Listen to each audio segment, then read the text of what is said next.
بسم اللہ الرحمن الرحیم۔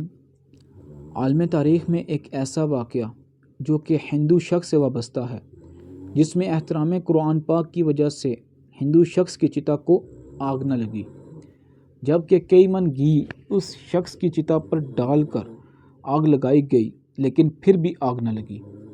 اس ہندو شخص کا قرآن پاک سے کیا واسطہ رہا تھا؟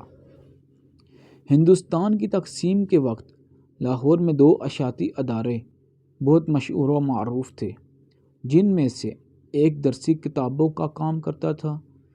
اس کے مالک میسرز عطر چند اینڈ کپور تھے، جبکہ دوسرا اشاعتی ادارہ ایک غیر مسلم کا تھا۔ اس کے مالک کا نام پنڈت نول کشور تھا، جو قرآن کریم کی کتابت و چھپائی کا کام انتہائی احسن طریقے سے کیا کرتے تھے۔ احترام قرآن کا ایسا نظام جو نول کشور صاحب نے اختیار کیا تھا، وہ کسی اور ادارے میں قائم نہ ہو سکا۔ نول کشور صاحب نے پورے پنجاب سے بہترین حافظ قرآن کا انتخاب کیا اور ان کو اعلیٰ تنخواہوں پر ملازمت دی۔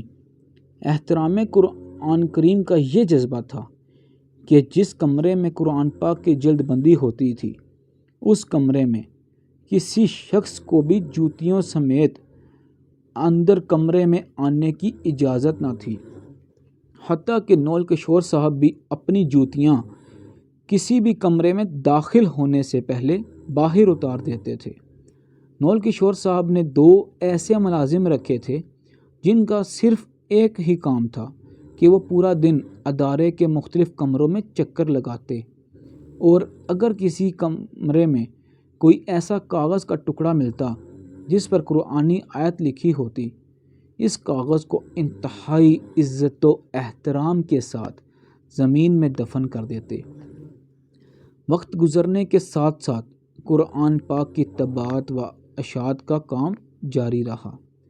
جب بر صغیر کی تقسیم ہوئی تو نول کشور صاحب پنجاب کے شہر لاہور سے نئی دلی ہندوستان ہجرت کر گئے، اور انہوں نے دلی میں بھی قرآن پاک کی طباعت و اشاعت کا کام شروع رکھا۔ وہاں بھی احترام قرآن پاک کا وہی جذبہ تھا۔ ان کے ادارے نے جلد ہی بہت ترقی اور کامیابی حاصل کی۔ نول کشور صاحب بوڑھے ہو گئے اور گھر میں آرام کرنے لگے، اور ان کے بچوں نے ادارے کا نظام سنبھال لیا اور قرآن کریم کے ادب و احترام کا سلسلہ اسی طرح قائم رکھا جس طرح نول کشور صاحب نے ادب و احترام قائم رکھا تھا۔ آخر کار نول کشور صاحب وفات پا گئے۔ ان کی وفات پر ملک کے دور دراز علاقوں سے بڑی تعداد میں لوگ ان کے کریا کرم میں شامل ہونے کے لیے شمشان گھاٹ پہنچ گئے۔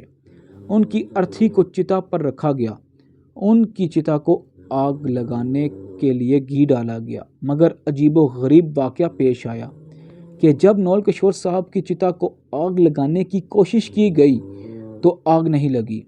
کئی بار کوشش کی گئی، گھی بھی بہت ڈالا گیا، لیکن ہر ممکن کوشش کے باوجود آگ نہ لگی۔ اس سے پہلے کبھی بھی ایسا نہ ہوا تھا۔ یہ ایک ناممکن اور ناقابل یقین واقعہ تھا۔ یہ خبر تھوڑی ہی دیر میں پورے شہر میں پھیل گئی کہ نول کشور صاحب کی ارتھی کو آگ نہیں لگ رہی۔ بہت سے لوگ یہ خبر سن کر شمشان گھاٹ پہنچ گئے۔ لوگ اس ناقابل یقین واقعے کو اپنی آنکھوں سے دیکھ کر حیران تھے۔ جب یہ خبر دلی کی جامع مسجد کے امام تک پہنچی تو امام صاحب شمشان گھاٹ آ پہنچے۔ نول کشور صاحب ان کے قریبی دوست تھے۔ امام صاحب ان کی احترام قرآن پاک سے اچھی طرح واقف تھے۔ امام صاحب نے شمشان گھاٹ میں موجود پنڈت سے مخاطب ہو کر کہا کہ آپ سب جتنی مرضی کوشش کر لیں، چتا کو آگ نہیں لگے گی، کیونکہ نول کشور صاحب نے اللہ تعالیٰ کی سچی کتاب قرآن پاک کی پوری عمر خدمت کی اور احترام کیا، اس لیے ان کی چتا کو آگ نہیں لگے گی۔ بے شک آپ پورے ہندوستان کا گھی اور تیل چتا پر ڈال دیں، پھر بھی آگ نہیں لگے گی۔ اس لیے بہتر یہ ہے کہ نول کشور صاحب کو عزت و احترام سے دفنا دیا جائے۔ لہٰذا امام صاحب نے مشورہ دیا کہ نول کشور صاحب کی چتا کو جلانے کے بجائے شمشان گھاٹ میں ہی دفنا دیں۔ عالم تاریخ میں پہلی بار ایسا ہوا کہ ہندو کی چتا کو آگ نہ لگی تو اسے شمشان گھاٹ میں ہی دفنا دیا گیا۔ اللہ تعالیٰ کی سچی کتاب قرآن پاک کا احترام کرنے والا کوئی غیر مسلم ہی کیوں نہ ہو، اسے کوئی بھی آگ چھو نہیں سکتی۔